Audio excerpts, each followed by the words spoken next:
Olá. Hoje a gente mergulha numa história, assim, bem peculiar, que mistura universos que a gente adora. Alien versus Predator. Street Fighter RPG Chronicles. É isso aí. Uma criação de fã pra fã lá da época do Orkut, sabe? E-mail do Yahoo, nostalgia pura. E parece que vai ter atualização em 2025. Exato.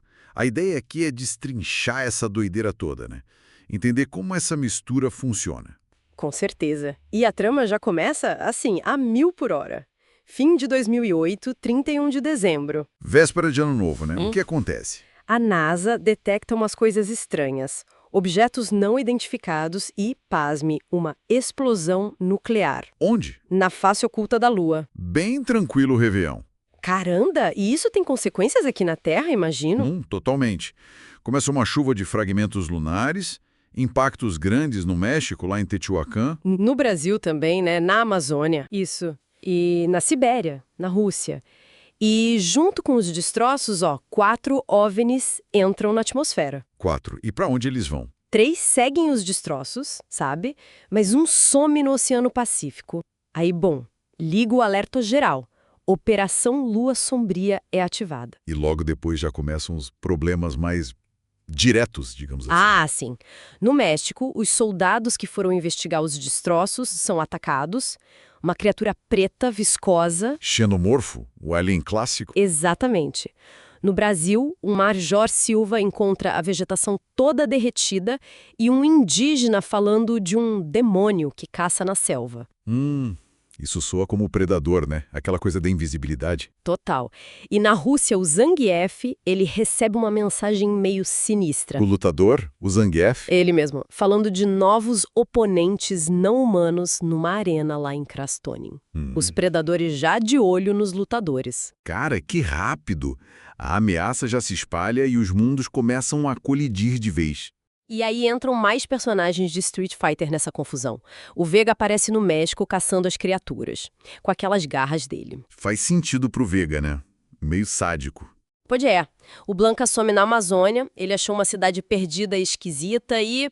puf, sumiu. Cidade perdida. Ok, mais mistério. E o Gaio, lá na Rússia, com o Zangief, ele vê um predador de perto. Aí a NASA confirma. Os fragmentos da Lua eram ovos. Sabia. Ovinho de alien. Isso. O cenário tá montado pro caos. E os confrontos diretos entre eles? Street Fighter versus os monstros. Ah, tem uns bem legais. O Zangief contra um predador na Sibéria.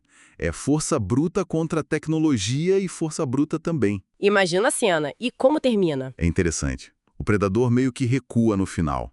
Mostra um certo respeito, sabe? Foge do clichê. Bacana. E o Vega? Vega enfrenta ninguém menos que uma rainha alien em Teotihuacan. Luta ágil, ele usa as garras, mas acaba tendo que escapar. Uma rainha. Pesado. E o Blanca, que sumiu... O Blanca enfrenta um xenomorfo alfa na Amazônia e aí acontece algo inesperado. Ele é levado para dentro de uma nave predadora. Opa!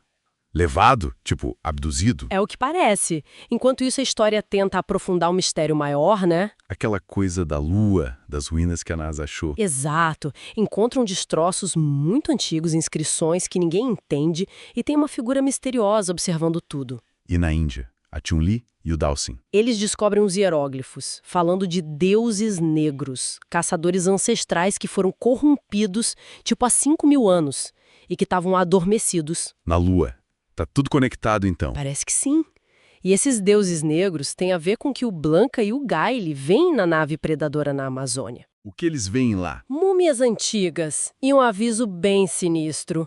O Devorador de Mundos acordou. A coisa escala de monstros para ameaça cósmica. Nossa, e esse devorador de mundo seria o tal Deus Negro. Exato. A entidade cósmica de matéria escura. O clímax é na Lua contra ele. Mas antes... Tem mais luta. Tem. Ryu e um predador ancião, um tal de Kautô, lutam juntos em Machu Picchu. Ryu e um predador, lutando lado a lado. Pois é, contra um híbrido de predador com xenomorfo. Uma coisa que o Kautô chama de erro antigo. Isso prepara para o chefão final. E a batalha final na Lua? Quem tá lá? Aí junta todo mundo. Ryu, Kautô, Chun-Li, Dhalsim, Blanca, Gaio, Cammy, até o Vega. Humanos e predadores contra o deus negro. Uma aliança improvável mesmo. E como eles vencem? Aí vem a surpresa. Akuma aparece do nada. Akuma? Sim, e ele simplesmente pulveriza o deus negro com o Shungokusatsu, o Raging Demon. Caramba! Resolveu na base do golpe supremo de Street Fighter? Foi meio assim. Espetacular, mas um pouco conveniente, talvez. Um deus ex-máquina total. E depois disso? Acaba. A história principal, sim. Os predadores se retiram, respeitando os humanos. Os governos abafam tudo, claro. Akuma some falando que existem outros deuses. E fica um último detalhe. Qual? Um ovo negro, ainda pulsando lá na Amazônia. Ih, rapaz, isso não cheira bem. E tem cenas pós-créditos, né? Típico. Tem. Ken Masters topando com um jovem predador em Los Angeles. Quem? Essa é nova. O Zangief treinando com Yautúdias na Rússia. Parece que ele curtiu os novos oponentes. Faz sentido pro Zangief. Mais alguma? A mais intrigante. Chun-Li recebe uma mensagem falando sobre o projeto Weyland-Yutani.